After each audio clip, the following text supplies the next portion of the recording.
diputados locales que nos acompañan, regidores también, compañeros. Es un honor para nosotros recibirles en este importante evento de gira de trabajo por los municipios de Querétaro. Su presencia refleja el firme compromiso para trabajar en el segundo piso de la cuarta transformación de la vida pública en México. De manera conjunta y en beneficio de nuestro municipio del Marqués y de nuestro estado y por supuesto de nuestro país. Reconocemos el rol clave que cada uno de ustedes desempeña en la construcción de un México más justo, libre, democrático y próspero, con oportunidades para todas y todos. Estamos seguros de que a través de su labor legislativa serán los actores fundamentales en la aprobación de iniciativas que beneficien directamente a los más necesitados y a aquellos olvidados por los gobiernos neoliberales del pasado. La cuarta transformación llegó y llegó para quedarse y seguirá por décadas en nuestro querido México. En nombre del equipo del Marqués y de todos los presentes, les damos la más cálida bienvenida, agradeciendo de antemano su tiempo, esfuerzo y compromiso con el pueblo. Confiamos en que este encuentro será un espacio para el diálogo constructivo, el intercambio de ideas y la búsqueda de soluciones a los retos que enfrentamos día con día. Agradecemos nuevamente al equipo del Marqués su presencia de cada uno de ustedes en este evento. Bienvenidos.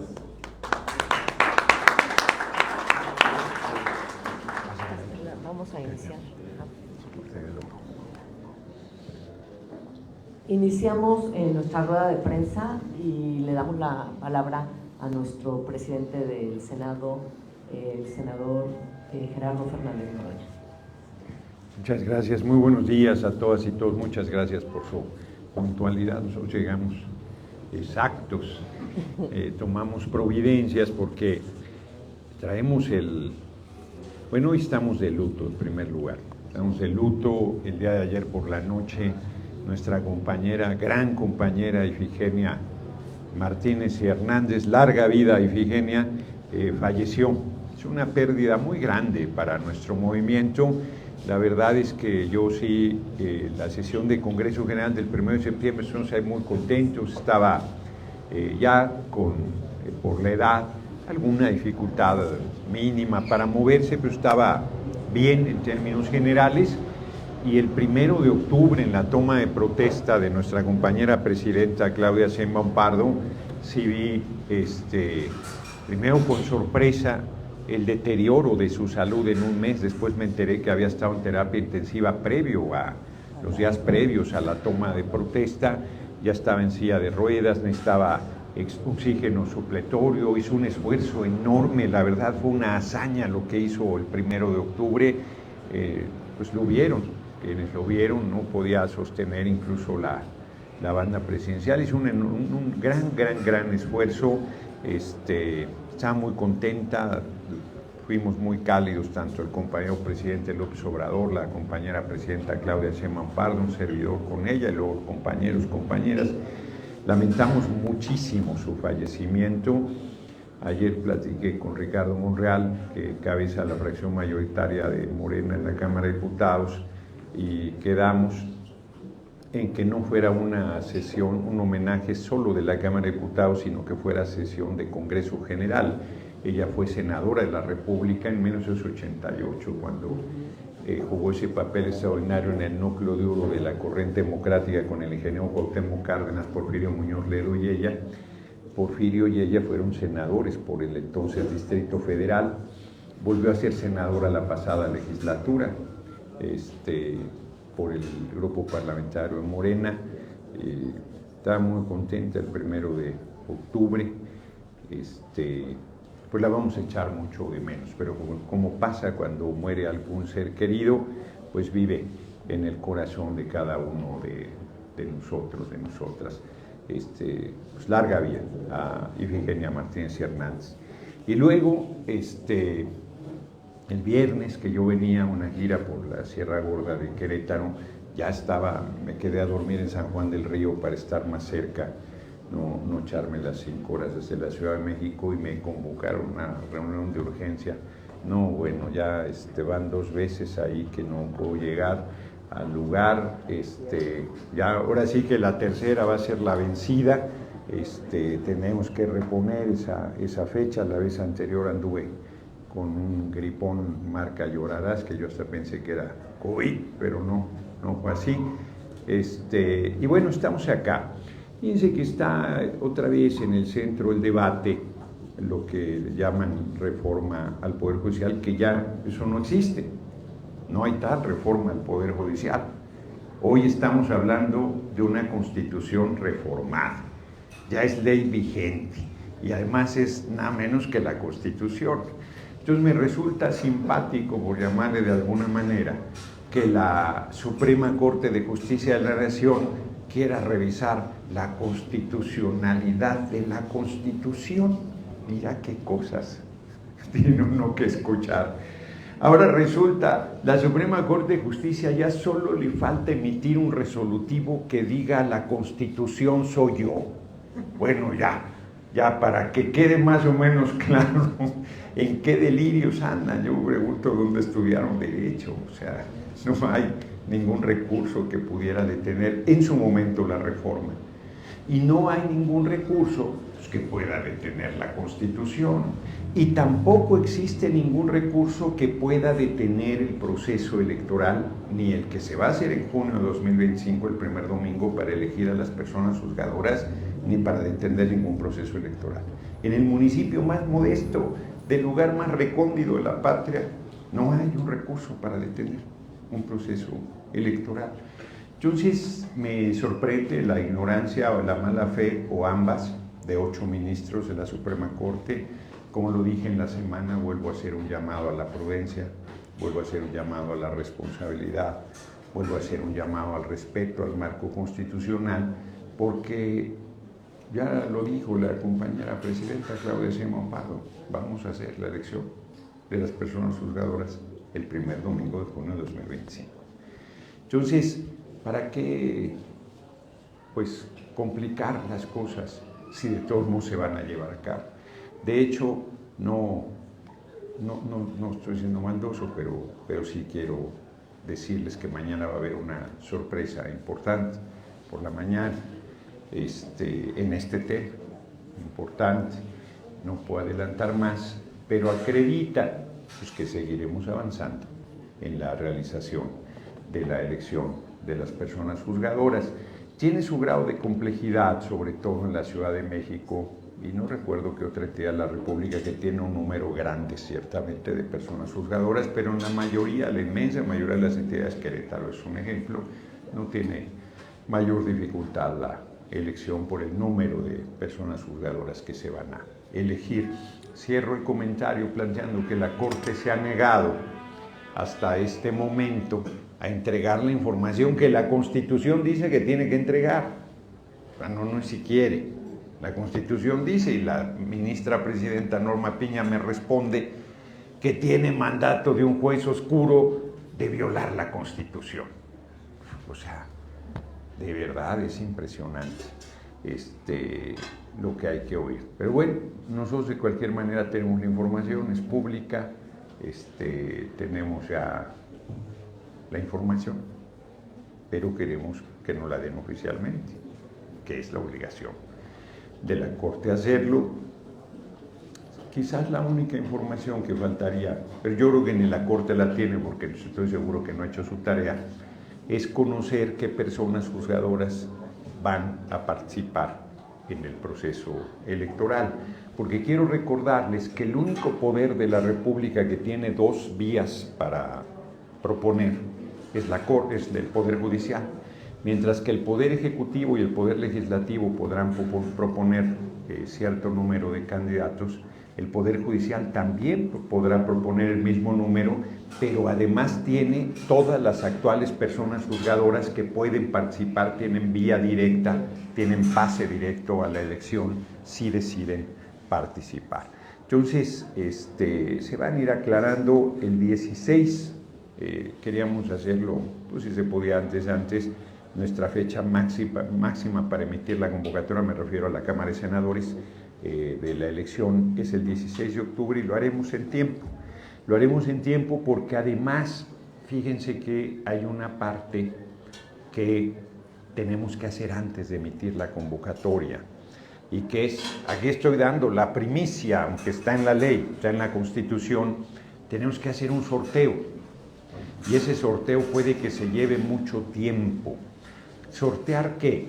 Se va a elegir la totalidad de ministros, ministras de la Corte, se va a elegir la totalidad de los magistrados de circuito, magistradas, magistrados, pero de las personas, jueces federales, la mitad. ¿Cómo decidimos esa mitad? Con un sorteo.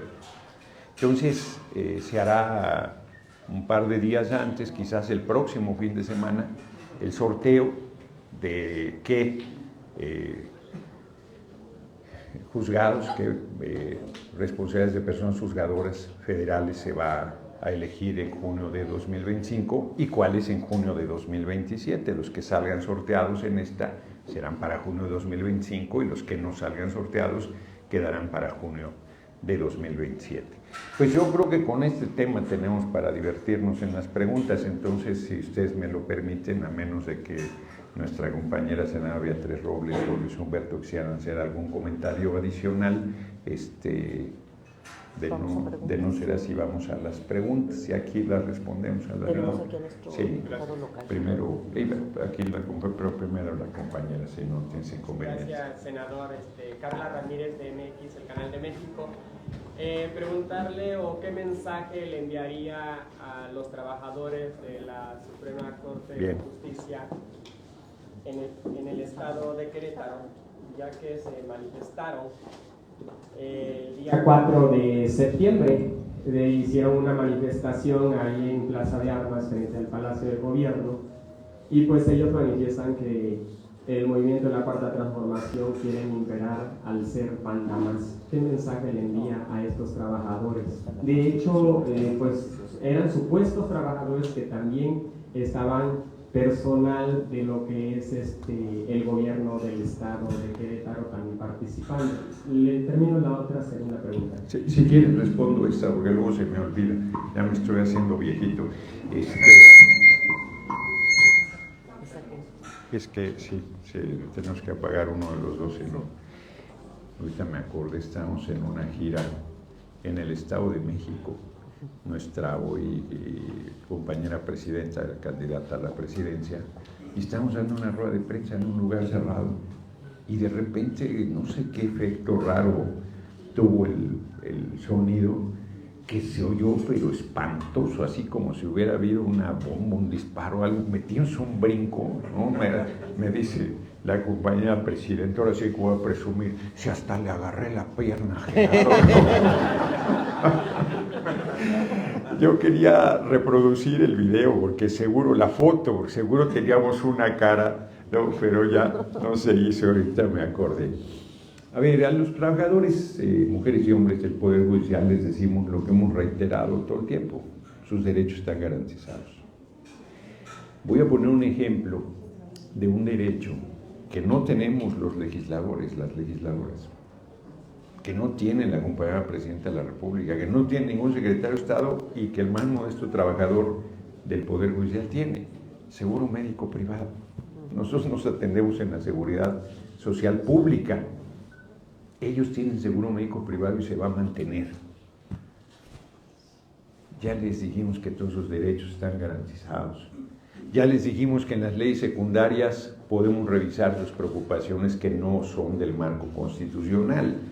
Ellos dicen, la 4T es el mandamás. No, el soberano es el pueblo. Es una democratización del Poder Judicial. O sea, si el pueblo elige a la presidencia de la República, ¿qué es la responsabilidad más grande, más honrosa que tiene la patria? Y la elige el pueblo con su voto. Elige a todas las personas legisladoras.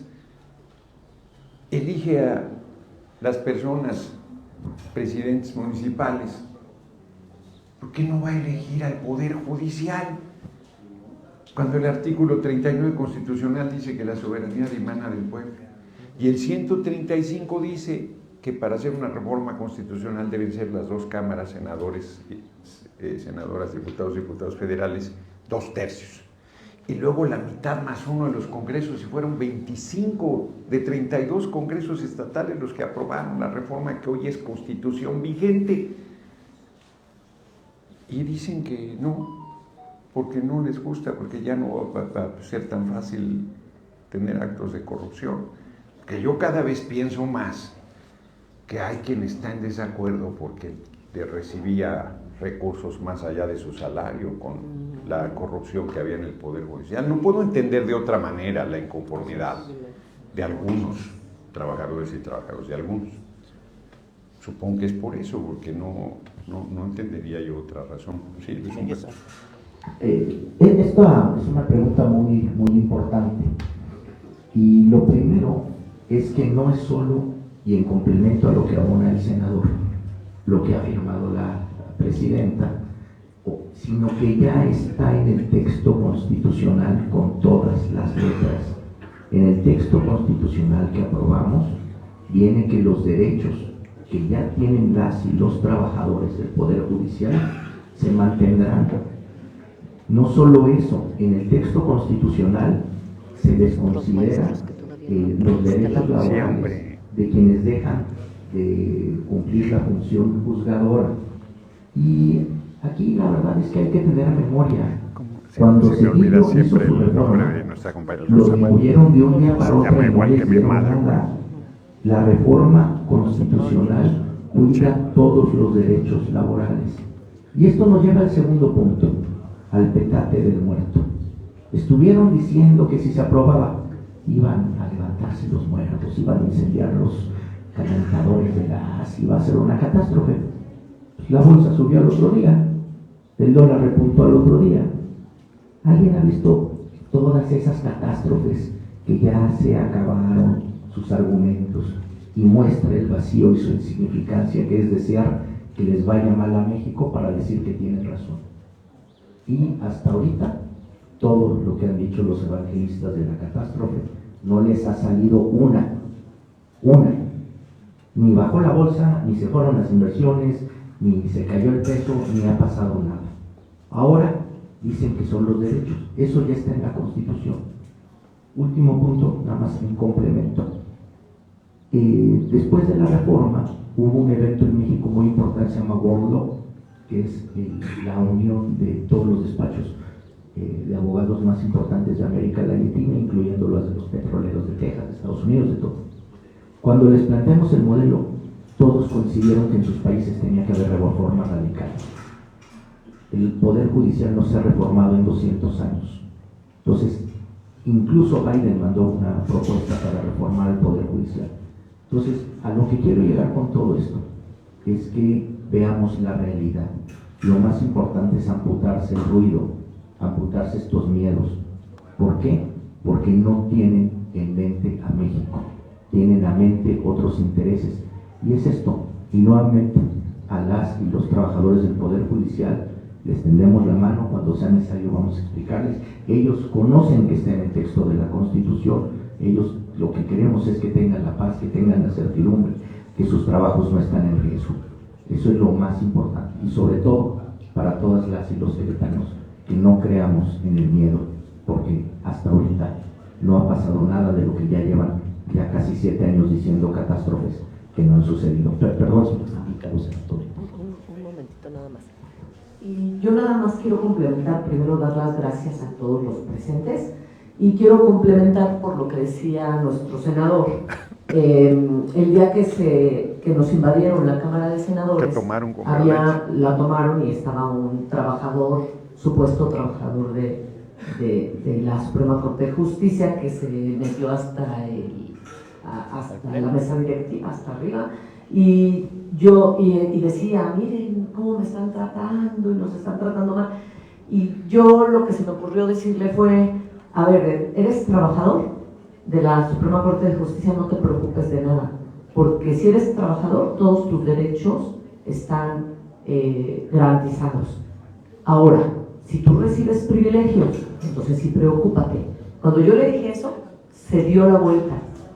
Y todas las compañeras senadoras que estaban junto a mí dijeron, fue lo que decías, no podemos explicarnos que se quejen si tienen todos sus derechos garantizados, probablemente reciben algo más por ahí, porque pues los ministros ganan mucho y además hacen servicio a los que más tienen. Entonces seguramente también los trabajadores, algunos, como decimos, pues pueden estar privilegiados por ahí.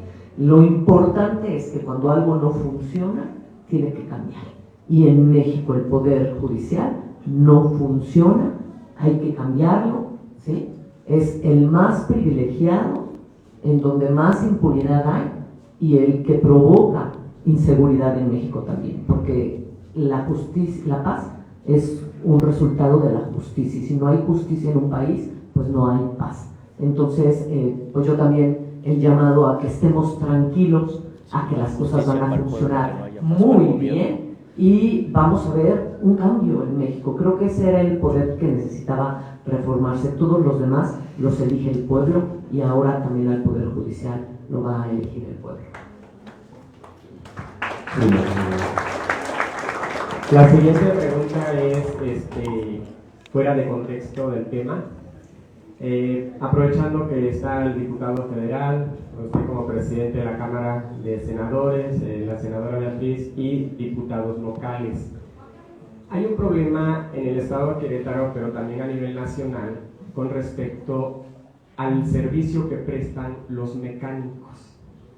Es un problema de acto de corrupción, mecánicos automotriz, que llevas tu vehículo, te piden una cantidad, te dan vueltas y vueltas y a veces pasan 6 meses, a 8, hasta un año y no te entregan el vehículo. ¿Qué pueden hacer ustedes como legisladores, como senadores, como diputados para poder regular a los mecánicos a nivel nacional? Gracias. No, pues regulado está. Hay que ir a la Procuraduría Federal del Consumidor y ahí se mete la queja correspondiente. Fíjense que, aprovechando ahorita, compañero, estoy viendo a nuestra compañera del Magisterio, Rosa María, y Jerónimo me vio también, que no han cumplido el gobierno de Querétaro su restauración. Me imagino que el domingo que protestaron los trabajadoras del Poder Judicial se solidarizaron con los maestros que desde la reforma de Peña están sin ser reinstalados. El gobernador no cumplió su palabra, quedó de que nos veíamos a finales de septiembre y no cumplió. Entonces, ese tema lo tengo ahí pendiente.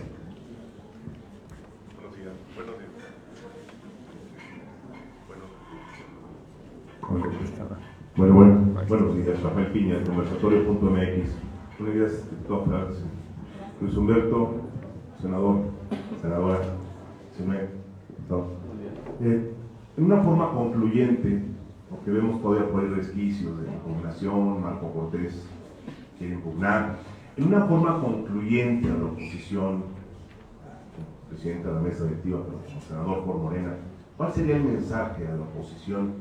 Pues que prácticamente ya está establecido esto constitucionalmente, el tema de lo que fue la reforma judicial. ¿Cuál sería el mensaje, senador, que mandaría usted particularmente al Partido Acción Nacional sobre este quehacer que ya pues prácticamente es un hecho, ¿no? Que va a avanzar? ¿Y cuál sería el papel, desde su punto de vista, que tendría que adoptar la oposición para trabajar de aquí para adelante también en las reformas que todavía están pendientes por salir? Muchas gracias. Sí, bueno, pues que la oposición haga lo que mejor le parezca, no seré yo quien le dé consejos. No, a ver, no hay ningún resquicio de nada. Yo vuelvo a insistir, la reforma al Poder Judicial, eso ya no existe, ya se reformó, ya es constitución vigente. Lo que la oposición está discutiendo es la Constitución. Ya está, fue publicado, ya. Tan está que ya el órgano electoral convocó a la elección para el primer domingo de junio y ya empezó el proceso electoral. Ellos no pueden detener, o sea, yo insisto, es que parece que estoy bromeando, pero no es así. La Corte pretende revisar la constitucionalidad de la Constitución. Es ridículo. Eso no existe, no hay un recurso para revisar la constitucionalidad de la Constitución. Yo vuelvo a insistir, el 135 constitucional dice que es el legislativo, te llaman constituyente permanente, no lo dice así la Constitución, dice 2/3 de ambas cámaras y la mayoría más uno de los congresos estatales. Yo pregunto en qué artículo de la Constitución dice que la Corte puede revisar un cambio en la Constitución. Y yo les respondo, ninguno. La oposición lo que debería hacer en realidad es pues leer la Constitución. En la Corte también es respetarla. Todos los que están alzando la mano son periodistas, ¿verdad? No, porque ya después viene la charla con compañeras. Solamente precisar algo que usted comentaba de los maestros estados, el gobernador no cumplió con este acuerdo, o si nos pudiera detallar un poco este tema. Sí, simplemente que no ha cumplido, y además quedamos de vernos y no ha cumplido. Y ya la federación hizo todo lo que tenía que hacer, están los recursos, está todo, y el gobernador no ha cumplido, entonces tengo que verlo. Se me hace que le voy a hablar por el teléfono rojo, pero se me hace que ese teléfono nomás es de adorno, porque no contestó la ministra presidenta. Vamos a ver si contesta el gobernador. ¿Y en septiembre era la reunión? Sí, antes de que terminara septiembre quedamos de vernos. De hecho, estuvimos en comunicación, por eso me extraña, porque fue correcto. Me pidió que esperara a que pasara lo del 15 de septiembre y su informe, que fue por esas fechas, y que después nos reuniríamos. Y todavía pasando esas fechas me llamó, y luego ya, ahora sí que no supe más. Entonces, yo espero que ya restablezcamos la comunicación y resolvamos lo de los maestros y maestras cesadas. ¿Hay otros pendientes? Hay muchos pendientes, pero no tiene discusión, ese tiene que resolverse. Hay muchos otros que son mucho más complicados y que entiendo que podemos tener posiciones encontradas. Resolvió fatal lo del fiscal, hay cualquier cantidad de cosas, pero este tema se debe resolver. Punto. Aquí, por favor. Muchas gracias, buen día. Senador, entendemos, habrá elecciones el próximo año. Sí. Bien, la pregunta sería, mi nombre es Francisco Dávalos, programa Caso en Concreto. ¿Cómo garantizar la actuación de aquellos que queden como titulares de esos órganos jurisdiccionales en pro de la justicia y de los valores de la Cuarta Transformación? Esa sería la pregunta. Y también, si me permite, ¿es necesario llegar también a la elección de fiscal general de la República y fiscales estatales para darle un cierre completo a la democratización de la justicia en este país? Serían esas dos preguntas. Bueno, la primera, no tienen por qué ser los valores de la Cuarta Transformación. Lo que tienen que hacer es impartir justicia. ¿Cómo se va a garantizar? Pues es un problema de la ética, de la responsabilidad, del compromiso de cada persona que va a llegar a esas responsabilidades, y que se supone que con este cambio se generan condiciones para que gente honorable, gente comprometida llegue a esas responsabilidades, pero además no lo vamos a dejar solo a su voluntad. Hay una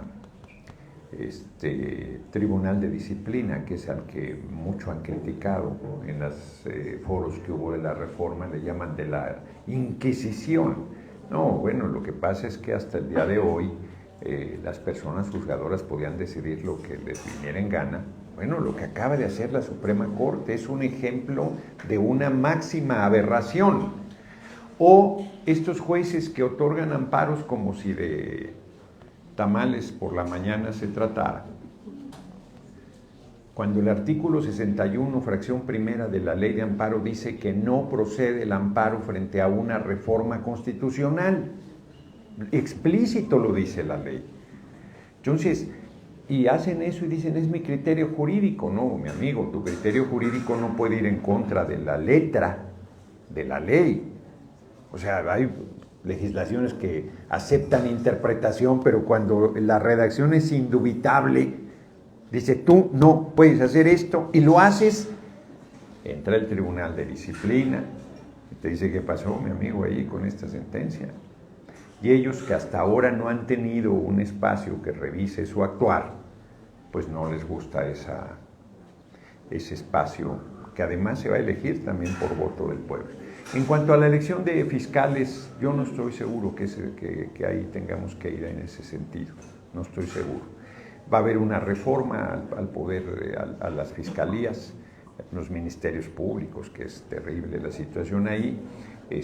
Vamos a ver en qué términos, porque es una reforma que enviará la compañera presidenta, vamos a ver en qué términos lo hace, y también, igual que lo hicimos en la reforma, en su momento la reforma al Poder Judicial, haremos foros para que ministerios públicos, fiscales puedan participar y escuchemos sus puntos de vista y tomamos las decisiones más,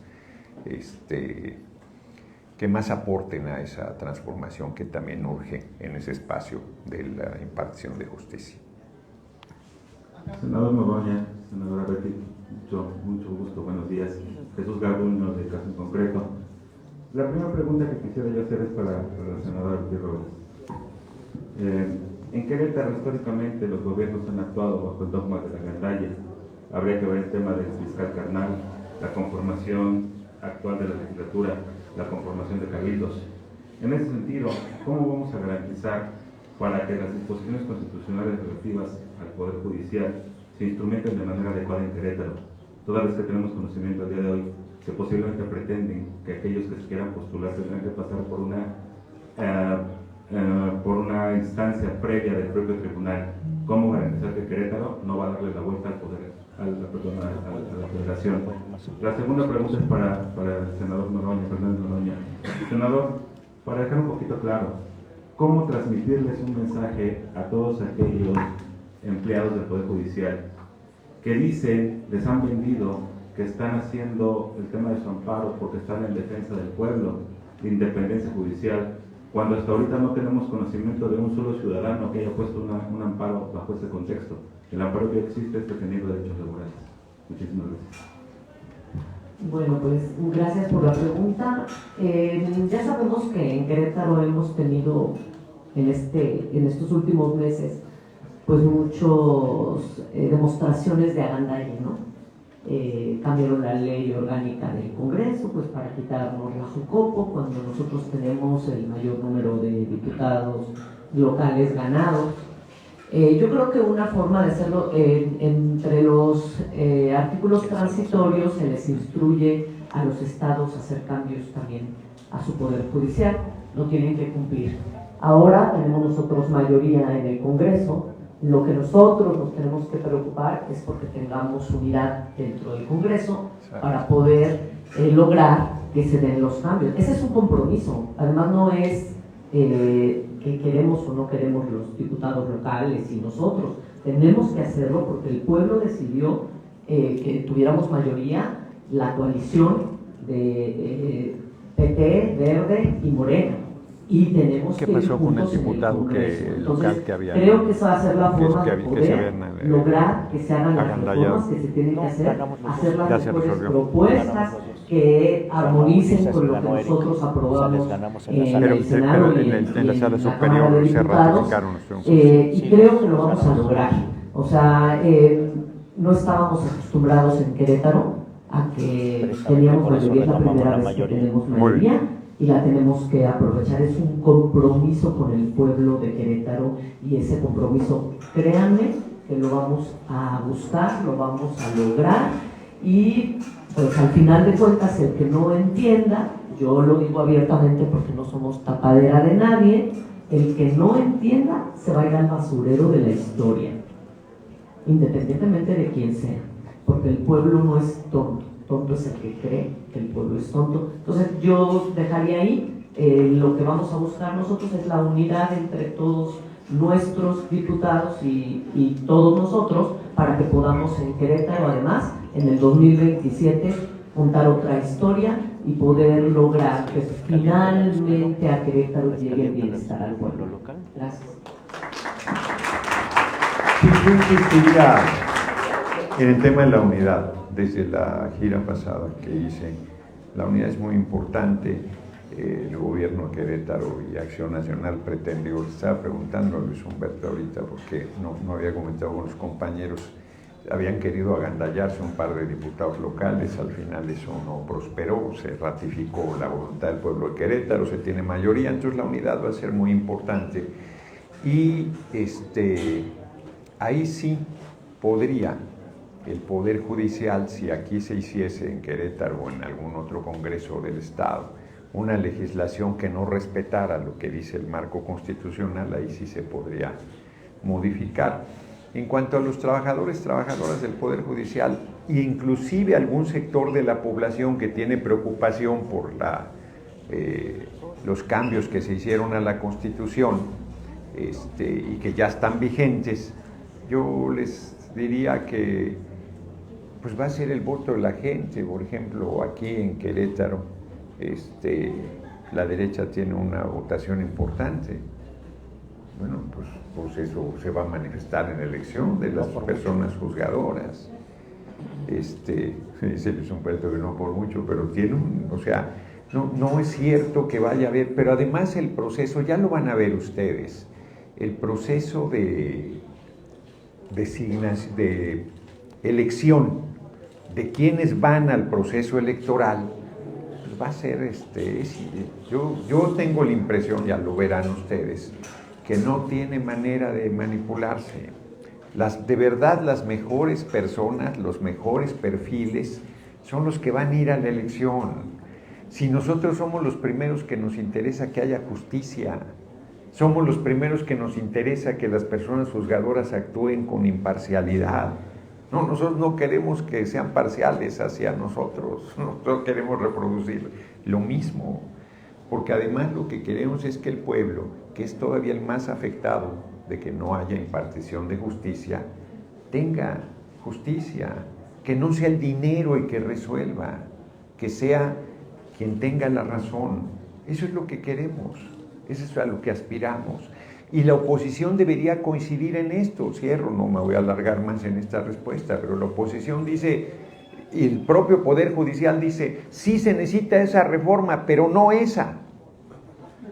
Pues ¿cuál entonces? Aunque ya ni siquiera aplica lo de cuál, porque llegaste tarde en el ocaso de mi vida triste, pues ya fue, ya tuvieron su oportunidad, pudieron hacer la reforma, no la hicieron. Ya se hizo, ya es constitución, ya es ley vigente, no hay nada que discutir. Sí podemos discutir las leyes secundarias, sí podemos.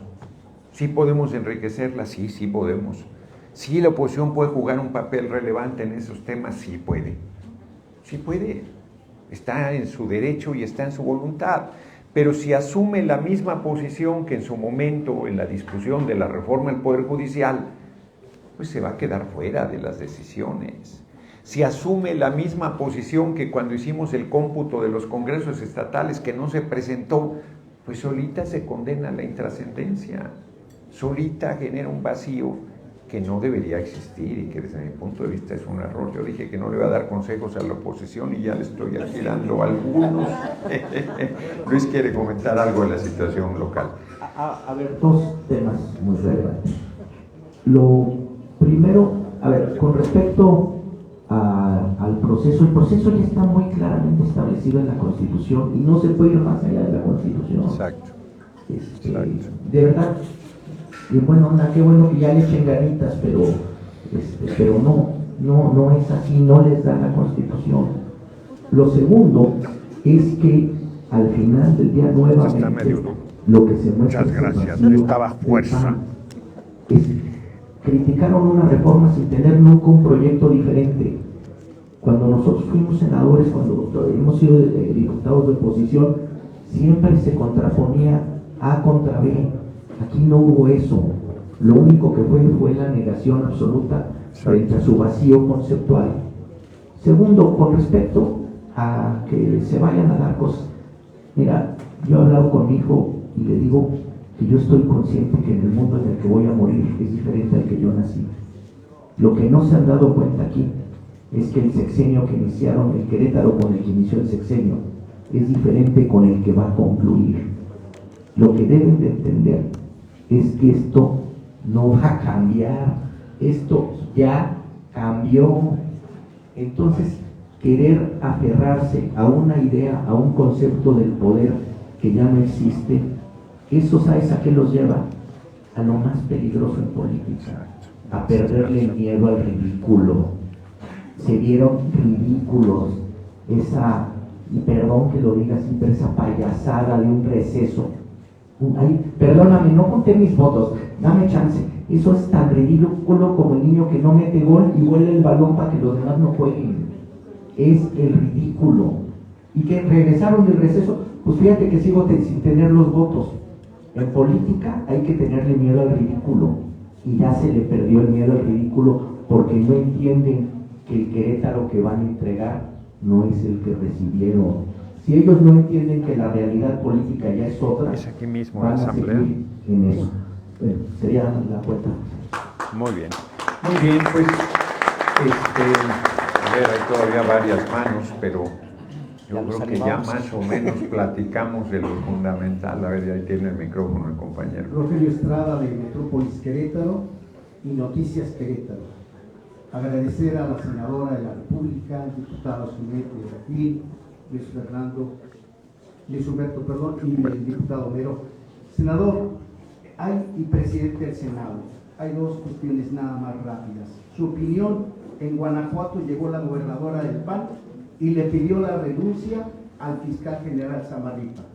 El presidente le había indicado al anterior gobernador que era nocivo este fiscal de más de 16 años. Y también al secretario de Seguridad Pública.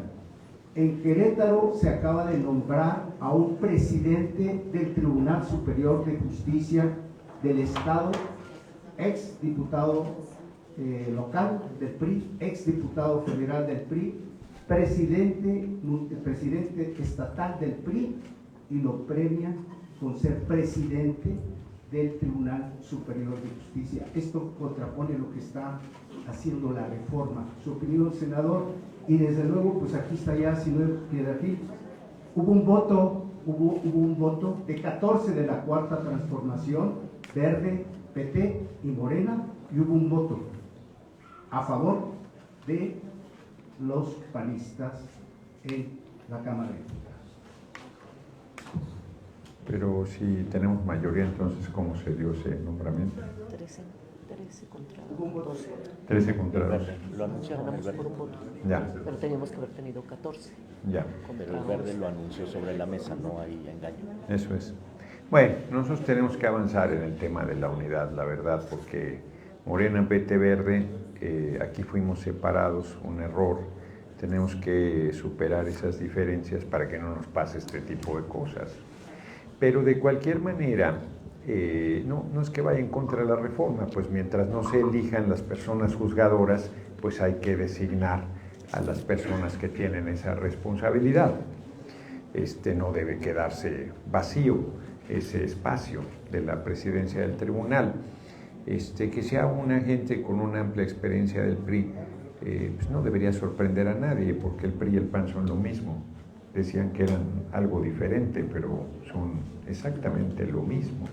Por eso tiene una situación muy difícil en 2027, porque si van juntos, pues ya la gente ahora en 2024 les dijo que no los quiere. Y si van separados, pues la gente ya sabe que son lo mismo, ¿no? Se pintan de azul o se pintan de verde, pero son exactamente lo mismo. Entonces, y habrá quien diga, de una vez me adelanto, pero miren que tienen ahí gente del PRI, nada más que quien llega acá se tiene que alinear con los principios de nuestro movimiento y con el servicio a la gente y con la honestidad y con el compromiso, porque si no, no cabe. O sea, no es que vengan y se acomodan, no. Acá nosotros no hemos cambiado nuestros principios. Se mantiene la línea, se mantiene el compromiso, se mantiene el servicio al pueblo, y quienes vengan acá y hagan tropelías, pues van a acabar fuera, no tienen ningún futuro. además del desprestigio que eso implicará. Entonces, pues yo creo que por eso no se ha querido reunir el gobernador, es que sigue haciendo tropelías, cabrón. Y ya de decir, no, pues, ¿para qué me siento con aquel? Si ya lo conozco, ¿para qué? Pero tenemos que sentarnos a resolver cosas. Y además después debemos sentarnos, porque yo le dije, ahora sí ya pues voy a ser más comunicativo. Yo le dije que quería ir con una comisión de compañeros, compañeras, dirigentes aquí del movimiento. Me dijo, espérame, me dijo, primero nos reunimos, yo luego ya nos reunimos con ellos. Ahora sí que déjame, lo dijeron. Sí, no lo pienso, sino que no sea tan brusco para él. Entonces, pues ya urge esa reunión. Yo mañana mismo lo voy a buscar nuevamente. Ya que él nos ha comunicado, lo voy a buscar, lo voy a decir, oye, porque si no, pues vamos a tener que hacer alguna manifestación de solicitud. Pues les agradezco mucho, que pasen buen día.